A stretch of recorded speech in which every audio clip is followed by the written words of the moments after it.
Salut tout le monde. Aujourd'hui, on va s'attaquer à un sujet qui peut littéralement tout changer dans une négociation. On va décortiquer ensemble ce fameux plan B. Et vous allez voir, ce n'est pas du tout une simple roue de secours. Non, c'est un véritable super pouvoir stratégique. C'est parti. Cette phrase, elle est juste parfaite. Elle image tellement bien la situation. Imaginez un peu. Négocier, c'est s'engager sur ce pont un peu bancal, suspendu au-dessus du vide. Chaque pas, chaque parole compte. Et sans filet de sécurité, la moindre erreur de parcours peut coûter très très cher. Voilà, chaque négo, c'est une traversée risquée. Le pont, c'est la discussion elle-même. Les planches qui craquent sous nos pieds, ce sont toutes les pressions, les points de blocage, les impasses qui peuvent surgir à tout moment. Sans une bonne préparation, on risque vraiment de passer à travers. Et ce pont fragile, il évoque un sentiment qu'on a sans doute tous déjà ressenti. Vous savez, quand la discussion patine, qu'on ne voit aucune issue, on se sent complètement coincé, piégé, acculé, sans la moindre marge de manœuvre.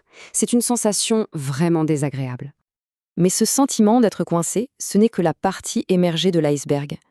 Parce que ne pas avoir de plan B, c'est en réalité tomber dans un véritable piège. Un piège avec des conséquences très concrètes et qui sont rarement, pour ne pas dire jamais, à notre avantage. C'est en engrenage en fait. La pression du temps qui monte, ça nous pousse à prendre des décisions trop rapides, souvent mauvaises.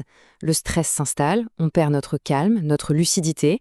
La discussion s'enlise et comme on n'a pas d'alternative, notre position de force, elle s'écroule comme un château de cartes. Regardez la différence, c'est frappant. D'un côté, on a une personne bloquée, stressée, qui subit la situation et prend des décisions à la va-vite. Et de l'autre, quelqu'un de serein, de calme, qui est en position de force. Pourquoi ? Parce qu'il ou elle sait qu'il existe d'autres options. Franchement, la préparation, ça change absolument toute la donne. Alors, comment on ferait pour ne pas tomber dans ce piège ? La solution, vous l'avez deviné, c'est le plan B. Mais attention, ce n'est pas juste un plan de secours qu'on sort à la dernière minute. C'est un filet de sécurité qu'on tisse en amont. Un vrai avantage stratégique qui nous donne de la force avant même de commencer à parler. En fait, un bon plan B, ça ne sert pas juste à éviter l'échec, ça le transforme. Un blocage dans la négoce n'est plus la fin du monde. Non, ça devient une opportunité, une bifurcation vers une autre solution, peut-être même meilleure. Et les bénéfices, on les ressent tout de suite. Le simple fait de savoir qu'une autre option existe, ça permet de rester calme, de garder son sang-froid. On n'a plus cette peur de l'échec qui paralyse. Et du coup, ça libère l'esprit, ça laisse de la place à la créativité, ça permet de voir les choses sous un angle complètement différent.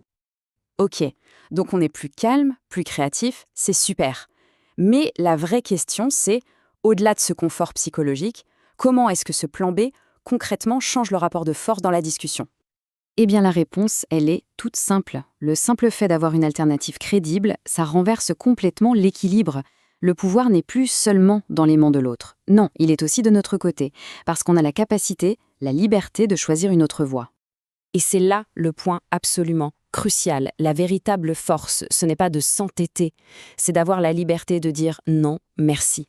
La liberté de refuser un accord qui ne nous convient pas parce qu'on sait qu'on a autre chose d'intéressant qui nous attend. Le but, c'est de trouver un accord, oui, mais pas à n'importe quel prix. Le cheminement est en fait très simple, mais il est transformateur. D'abord, on constate le blocage, mais sans paniquer, tranquille. Ensuite, on active son plan B avec confiance. Et là, deux choses peuvent se passer. Soit la discussion repart sur de nouvelles bases, soit on s'oriente vers notre autre solution. Mais dans tous les cas, on le fait depuis une position de force. Et voilà, on touche au cœur du sujet. Le succès en négociation, ce n'est pas une question de chance ou d'être le plus agressif. Non, ça découle directement de la qualité de la préparation. S'il y a une chose à retenir, c'est celle-ci. Tout le travail qu'on fait en amont pour construire un plan B solide, il se transforme en confiance en soi pendant la négociation. Et cette assurance, croyez-moi, elle se sent, elle est palpable et elle change toute la dynamique de l'échange. Et tout se résume à ça, finalement. Cette confiance qui naît de la préparation, ce n'est pas juste un sentiment agréable. Non, c'est un véritable outil. C'est la clé qui permet de débloquer des situations et, au final, de conclure des accords qui sont vraiment profitables.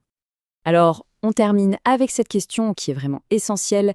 La prochaine fois qu'une discussion importante se profile, que ce soit pour un projet, un salaire, un contrat, la première chose à faire est de se poser cette question : quel est mon plan B ? Parce que la réponse, elle pourrait bien tout changer. Merci beaucoup d'avoir suivi cette analyse